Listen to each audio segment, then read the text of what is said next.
Hello बच्चों। तो हमारा जो चैप्टर चल रहा है केमिकल इक्विलिब्रियम, कल हमने इसमें बात की थी लॉ ऑफ मास सेक्शन की।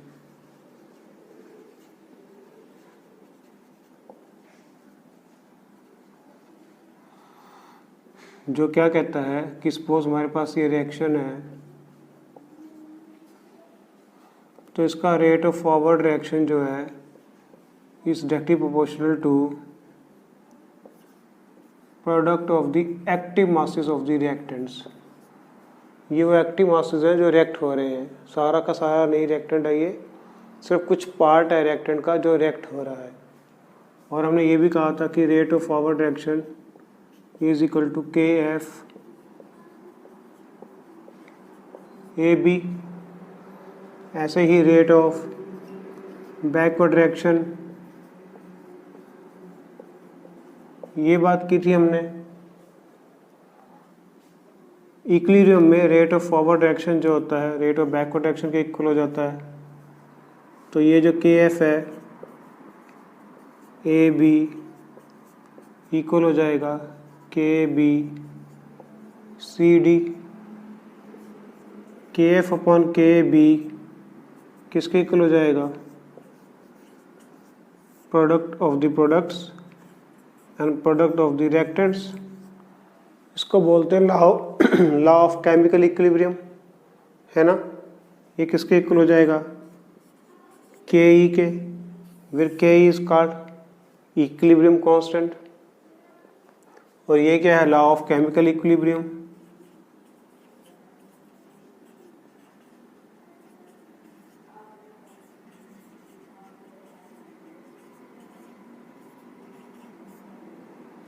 ओके।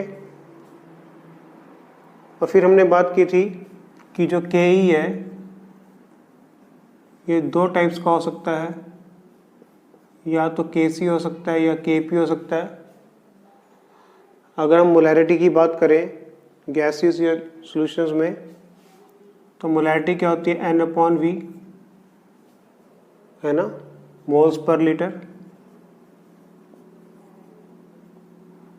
तो ये जो है के सी जो है उसको हम ब्रैकेट्स पे रख लेंगे। तो ये हमारी क्या होगी? Molar concentration. इसको मोलर कंसंट्रेशन भी बोल सकते हैं।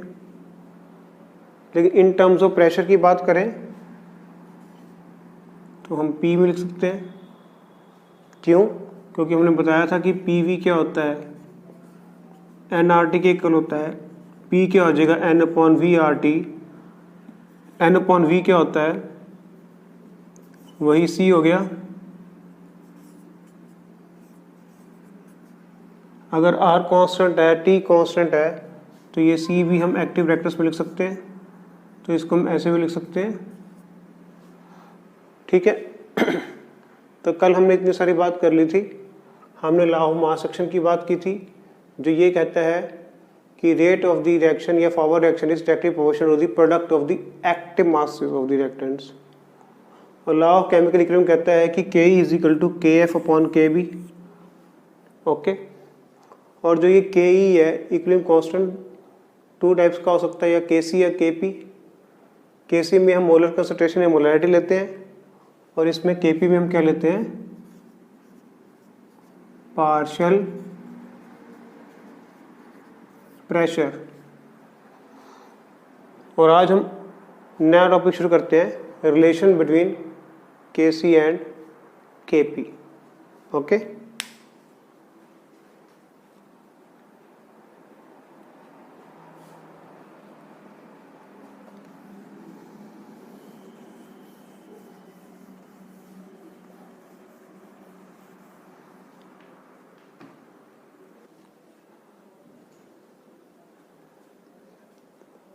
उससे पहले एक और बात कर लेते हैं कि अगर हमारे पास होमोजीनियस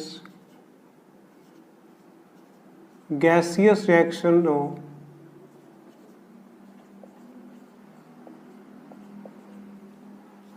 जैसे कि H2 plus I2 gives 2HI, तो इसका हम K कैसे लिखेंगे?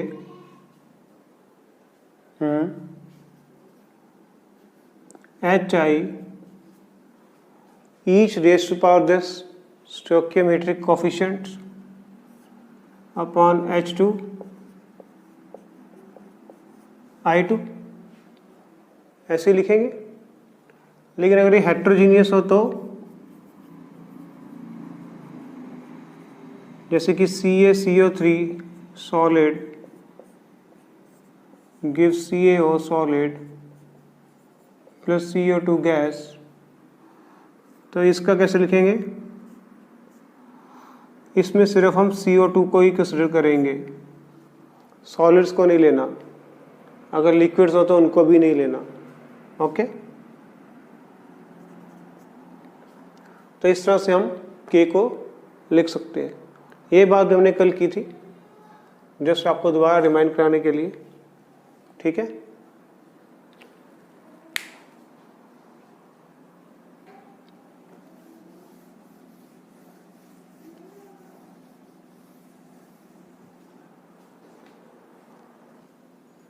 अब हम बात करते हैं relation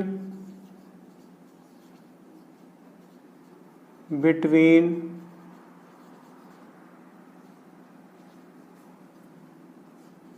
Kp and Kc। Okay, for homogeneous gases reaction हम कोई एग्जांपल लेके चलते हैं। सपोज हमारे पास 2A है और B है, ये रिएक्ट करके 3C प्लस D बना रहे हैं। ये होमोजीनियस गैसियस रिएक्शन है, इसका हम Kc कैसे लिखेंगे? C D A B। अब हम Kc लिख रहे हैं कंसंट्रेशन, मोलर कंसंट्रेशन के हिसाब से। ठीक है, तो इसका क्या हो गया? Kc हो गया। इसका Kp कैसे लिखेंगे?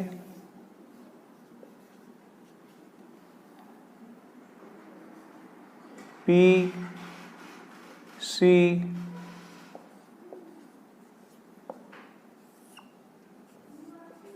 P A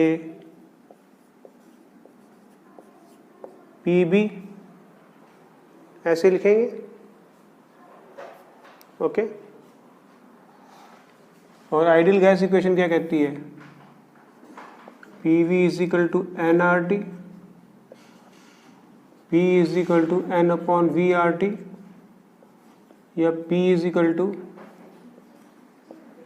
CRT।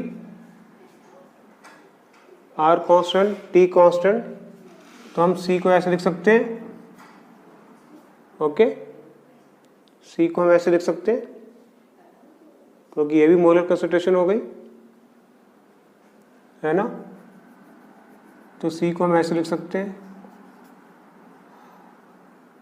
अगर PC की बात करेंगे तो ये हो जाएगा CRT, अगर PA की बात करेंगे तो ART, PB की बात करेंगे तो BRT, PD की बात करेंगे तो DRT। तो हम ये वैल्यूज पुट करते हैं यहाँ पे। CRT DRT ART BRT। Okay, हमने क्या किया, हमारे पास PV क्या होता है? nRT के इक्वल होता है। तो P किसके इक्वल हो जाएगा? N upon VRT। Number of moles upon volume क्या होता है? Molar concentration C। C को हम किससे नोट करते हैं? ब्रैकेट से। तो PC की बात करेंगे तो यहाँ C लगा देंगे, PA की बात करेंगे तो यहाँ पर A लगा देंगे, PB की बात करेंगे तो B लगा देंगे। ठीक है, तो हमने ये वैल्यू यहाँ पे पुट कर दी। PA की ART, PB की BRT, C की CRT, D की DRT। अब ये पावर C को भी दे दो और R को भी दे दो, मल्टीप्लाई हो जाएंगी। D को भी दे दो, RT को भी दे दो, A को भी दे दो और B को भी दे दो। अब देखो हमारे पास RT कॉमन है, उनको निकाल लो तो KP क्या हो जाएगा, C³ D1 A2 B1 RT, base same है, पावर क्या हो जाएंगी ऐड, ये RT3 और RT1 है ना, बेस सेम है, पावर क्या हो जाएंगी ऐड, 3 + 1 2 + 1, ठीक है। ये 3 + 1 2 + 1, 3 + 1 क्या हो जाएगा 4 और 2 + 1 क्या हो जाएगा 3 हो जाएगा। ओके, अब यहाँ पे आ जाओ, इसके हम डेल्टा एन कैसे निकालते थे, प्रोडक्ट माइनस रिएक्टेंट्स। प्रोडक्ट में क्या था 3 + 1, रिएक्टेंट में क्या है 2 + 1, तो 4 - 3, तो ये भी बेस सेम है, डिवाइड में है, तो क्या हो जाएगा 4 - 3। ओके, और ये जो एक्सप्रेशन हमारे पास आया है ये किससे मिल रहा है, इससे मिल रहा है ना। तो इसकी जगह हम लिख सकते हैं KP = KC RT, और 4 - 3 किसके इक्वल है, यानी कि 1 किसके इक्वल है, डेल्टा एन जी के। तो this is the relation between KP and KC। KC की हमने लिख ली, KC कैसे लिखा हमने, ये हमारे पास एक रिएक्शन थी, इसका हमने KC कैसे लिखा, each raised to the power the stoichiometric coefficients, D की 1 होगी, C की क्यूब हो गया, A का स्क्वायर हो गया, B का 1 हो गया। इन टर्म्स ऑफ प्रेशर हमने P रख दिया, और V किसके इक्वल होता है nRT के, P किसके इक्वल हो जाएगा N/VRT, N/V क्या होता है C क्या होता है मोलर कंसंट्रेशन। A की बात कर रहे हैं तो A, B की बात कर रहे हैं तो B, ये वैल्यूज हमने यहाँ पुट कर दी, ठीक है, पावर से मल्टीप्लाई कर दिया, हमारे पास ये टर्म्स आ गई। RT कॉमन था, हमने निकाल लिया, ये किसके इक्वल होता है डेल्टा एन जी के, वैल्यू पुट कर दी, तो ये हमारे पास क्या आ गया, रिलेशन आ गया। Okay, clear.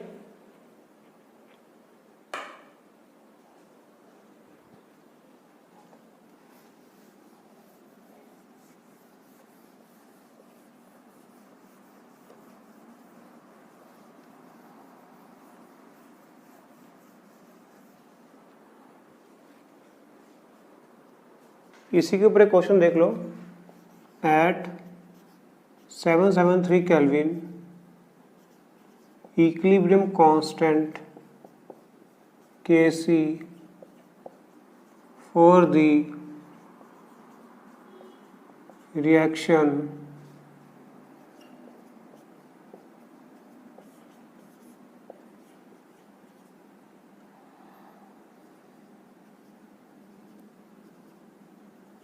is 6.02 into 10⁻²2. Okay, find Kp for the reaction.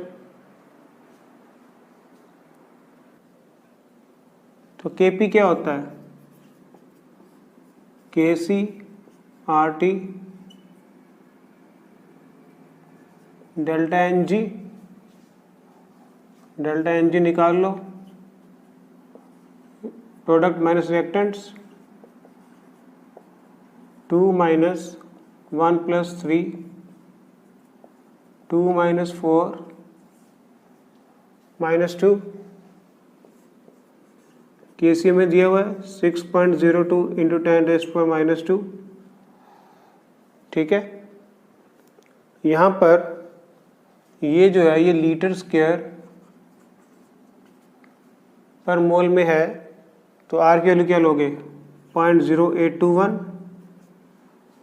ठीक है, इतना लंबा नहीं लिखना, तो आप 1/12 भी लिख सकते हो 773। ओके,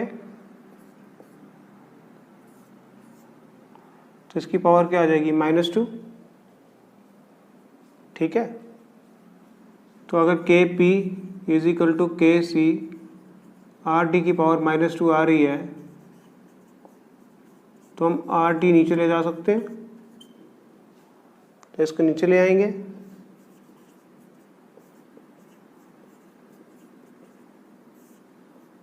वन बाय 12 इंटू 773,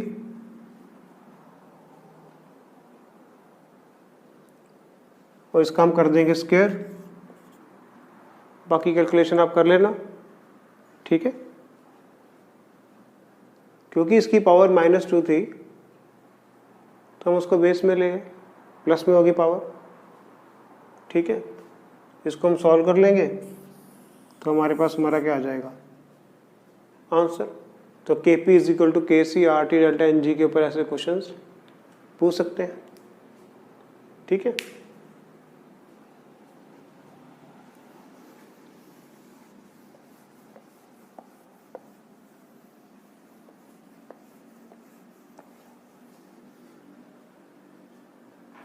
अब हम यूनिट्स की बात कर लेते हैं। यूनिट्स ऑफ के क्या होती हैं?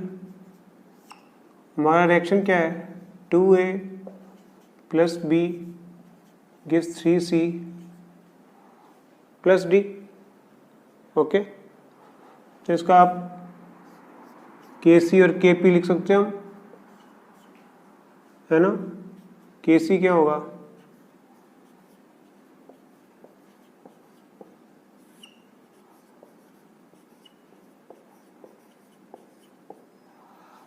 ठीक है बच्चों, और मैंने बताया था ये जो है ये क्या है मोल पर लीटर, तो वैल्यू यहाँ डाल दो मोल पर लीटर, मोल पर लीटर।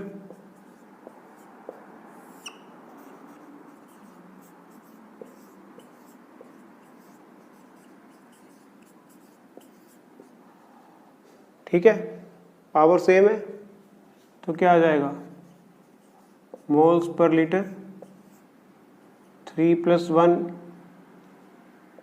यहाँ का और 2 + 1 नीचे का, तो मोल्स पर लीटर 4 - 3, जिसको हमने क्या लिखा था डेल्टा एन जी हमारा क्या आया था 4 - 3। तो आप यहाँ पर डेल्टा एन जी लिख सकते हो, बस आपने एन की वैल्यू पुट करनी है और आपकी यूनिट्स आ जाएंगी। केपी के लिए भी ऐसे लिख सकते हो एटमॉस्फेयर डेल्टा एन जी, क्योंकि केपी एटमॉस्फेयर में होगा। ठीक है, इस तरह से हम इसकी यूनिट्स निकाल सकते हैं। हमने वही लिखा केसी लिखा। ठीक है, प्रोडक्ट्स अपॉन रिएक्टेंट्स। ये जो मोलर ब्रैकेट है ये किसको रिप्रेजेंट कर रही है मोल्स पर लीटर को कर रही है, तो मोल्स पर लीटर लगा दो यहाँ पे। ठीक है, ब्रैकेट लगानी है लगाओ, नहीं लगानी मत लगाओ। तो हमारे पास ये फॉर्मूला हो जाएगा moles per litre delta N G और केपी के लिए atmosphere delta N G. Okay,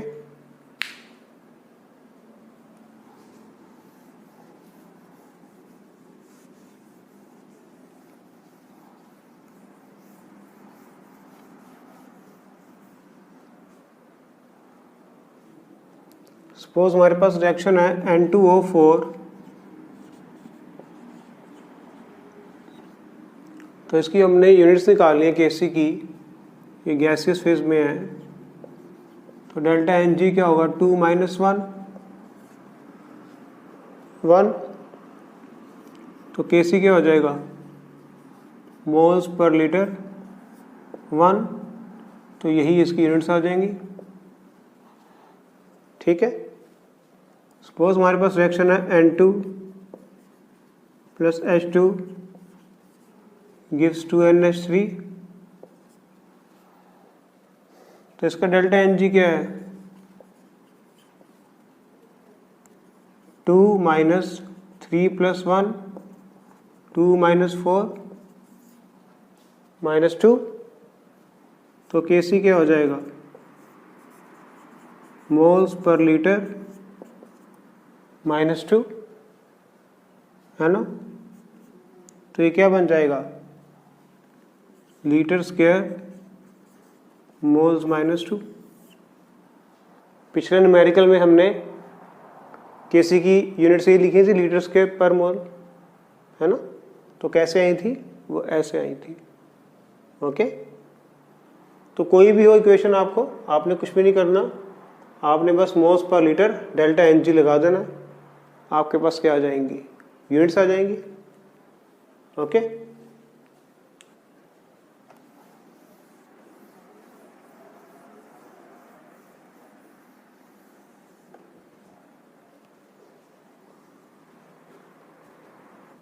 अब हम बात करते हैं फैक्टर्स ऑन विच के डिपेंड्स। ये जो के है कौन से फैक्टर्स पे डिपेंड करता है। एक तो स्टोइकोमेट्रिक रिप्रेजेंटेशन पे डिपेंड करता है।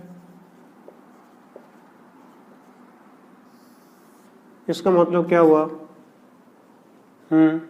सपोज हमारे पास एक रिएक्शन है ए, उसका जो के है वो K1 है। ठीक है, अगर हम रिएक्शन को इन्वर्स कर दें तो इसका जो K है वो K1 का उल्टा हो जाएगा।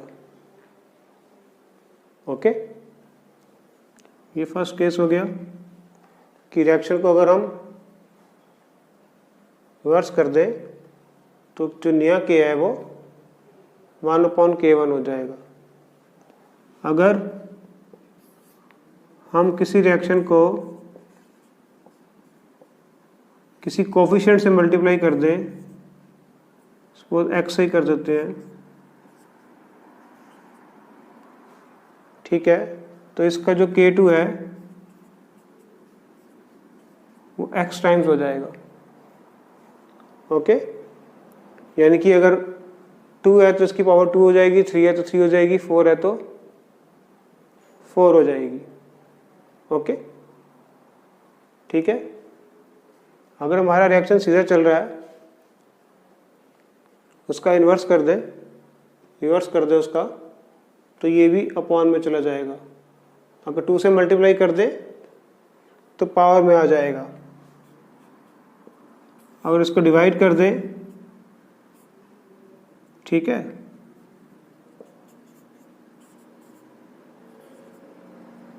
इस रिएक्शन को साफ कर दूं,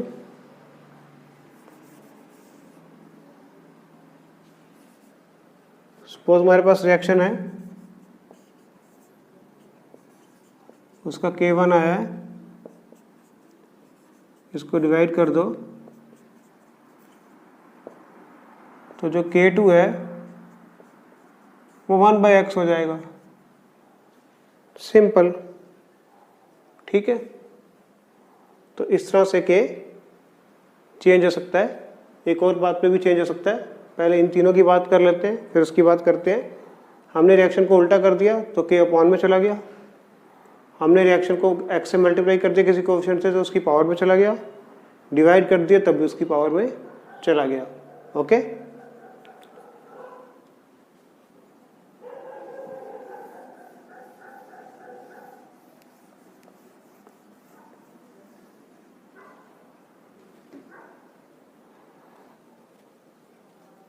सपोज हमारे पास रिएक्शन है N2 + O2 गिव्स 2 NO, इसका K हमें दिया हुआ है 100। तो अगर हम इसको उल्टा लिख लें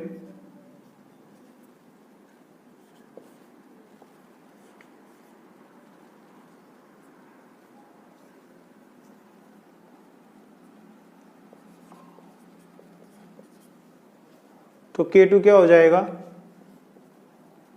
1/100, इन्वर्स हो जाएगा उसका 10⁻⁻²।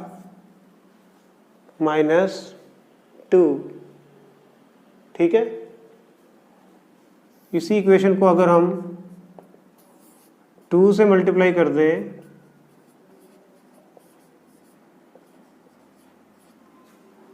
तो इसका हो जाएगा का स्क्वायर, ओके 10,000।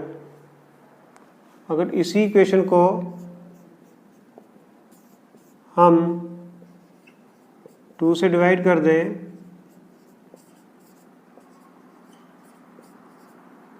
तो क्या हो जाएगा 1/2, यानी कि √110। ओके, इस तरह से K जो है वो चेंज होता जाएगा। पहले हमें 100 दिया हुआ था, 2 से हमने इसको पहले इक्वेशन को रिवर्स किया तो क्या हो गया, अपॉन में आ गया, फिर 2 से मल्टीप्लाई किया तो स्क्वायर हो गया, 2 से डिवाइड कर दिया तो स्क्वायर रूट में चला गया। ओके,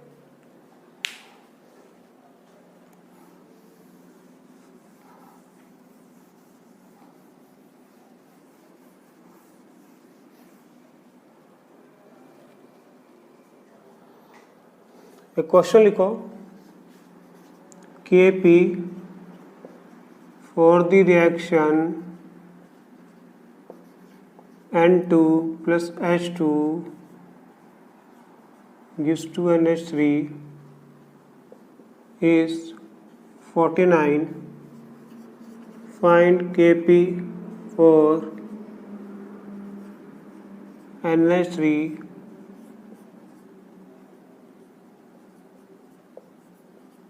तो हमने इसका क्या निकालना है, Kp निकालना है।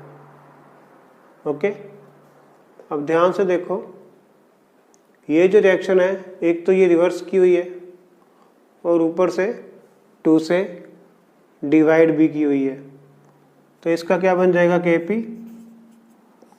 रिवर्स के लिए अपॉन, डिवाइड के लिए रूट, तो आंसर क्या आ जाएगा 1/7। इस इक्वेशन का ये रिवर्स है, साथ में 2 से डिवाइड भी किया हुआ है, तो ऐसे आ जाएगा। Okay,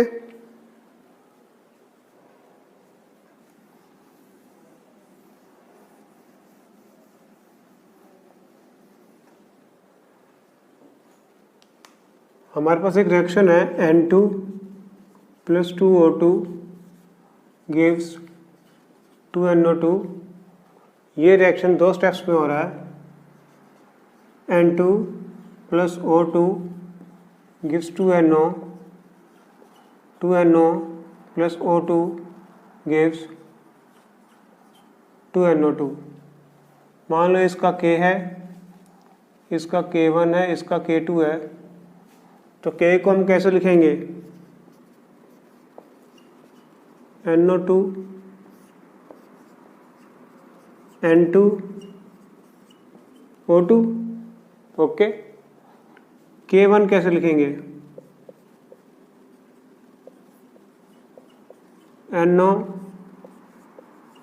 N2 O2। K2 कैसे लिखेंगे, NO2 NO O2। ऐसे लिखेंगे, इनको मल्टीप्लाई कर दो तो क्या आ जाएगा,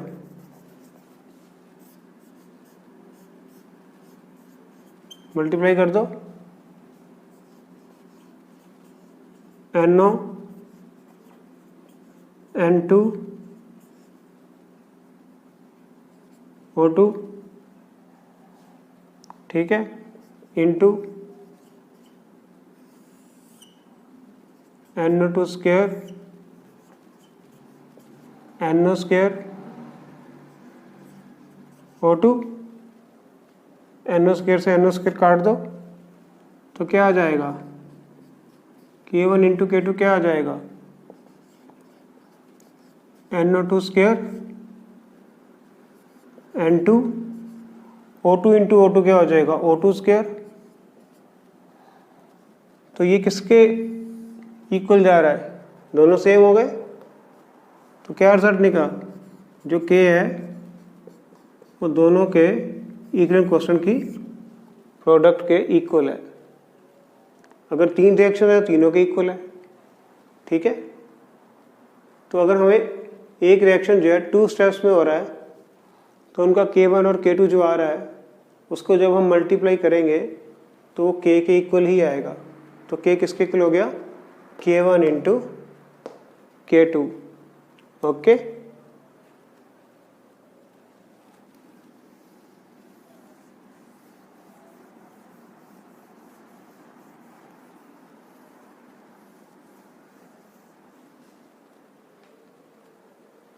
क्वेश्चन देखो, for a hypothetical reaction A gives D, find K। इसका K1 हमें दिया हुआ है 3, इसका हमें दिया हुआ है 2, इसका हमें दिया हुआ है 4। तो K क्या हो जाएगा, K1 into K2 into K3, अभी हमने पढ़ा है। तो 3 इंटू 2 इंटू 4, 24 हमारा आंसर आ जाएगा, okay.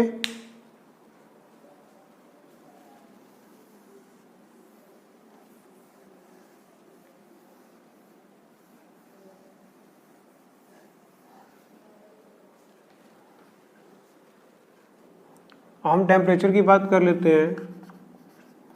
For particular temperature K जो है वो कांस्टेंट रहता है। इसका जो फॉर्मूला है वो है log 10 K2 upon K1 delta H 2.303 R T2 minus T1 upon T1 T2, okay. जहाँ पर K2 जो है वो T2 को और K1 जो है वो T1 को और T2 is greater than T1। Delta H क्या है, एंथैल्पी,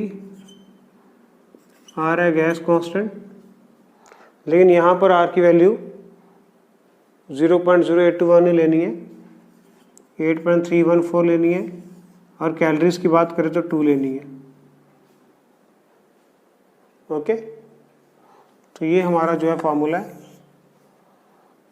जो रेट कांस्टेंट है वो टेम्परेचर पे ही नहीं एंथैल्पी पे भी डिपेंड करता है, ठीक है। एंथैल्पी क्या होती है, heat content of the system, तो उस पे भी ये डिपेंड करता है, ठीक है। इनके केसेस करते हैं हम।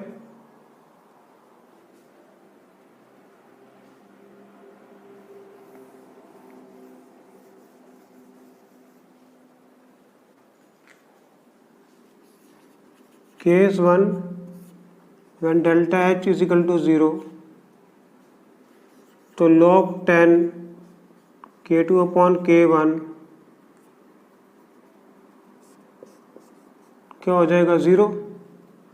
log 10 0 क्या होता है, 1 होता है। कल भी हमने बात की थी इसकी, 1, कल नहीं पिछले चैप्टर में बात की थी। तो K2 इज इक्वल टू क्या हो जाएगा, K1। जितना भी आप टेम्परेचर बढ़ा लो, अगर एंथैल्पी 0 है तो कुछ भी फर्क नहीं होने वाला, K2 जो है K1 के ही इक्वल रहेगा। ओके,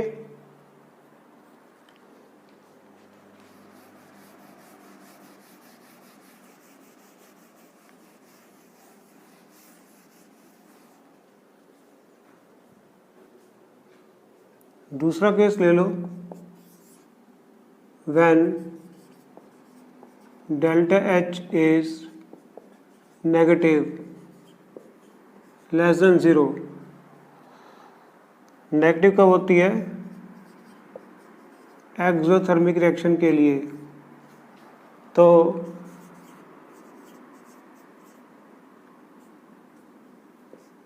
K2 अपॉन K1 क्या हो जाएगा, less than 0। It means K2 will be smaller than K1। तो इससे क्या पता लगा, अगर टेम्परेचर हम इंक्रीज करते हैं तो K1 क्या हो जाएगा, डिक्रीज हो जाएगा, सॉरी K2 जो है डिक्रीज हो जाएगा, क्योंकि K2 जो है वो T2 को रिप्रेजेंट कर रहा है। टेम्परेचर हमने इंक्रीज कर दिया तो K क्या हो गया, कम हो गया। Okay,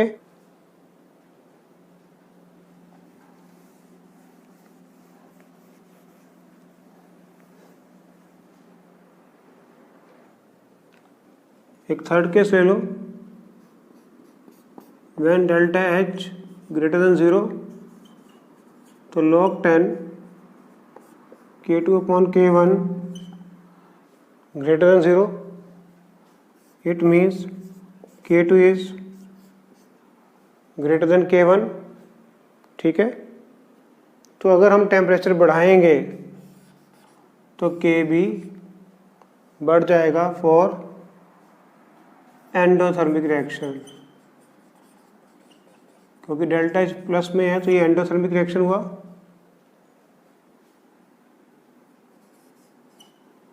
for endothermic reaction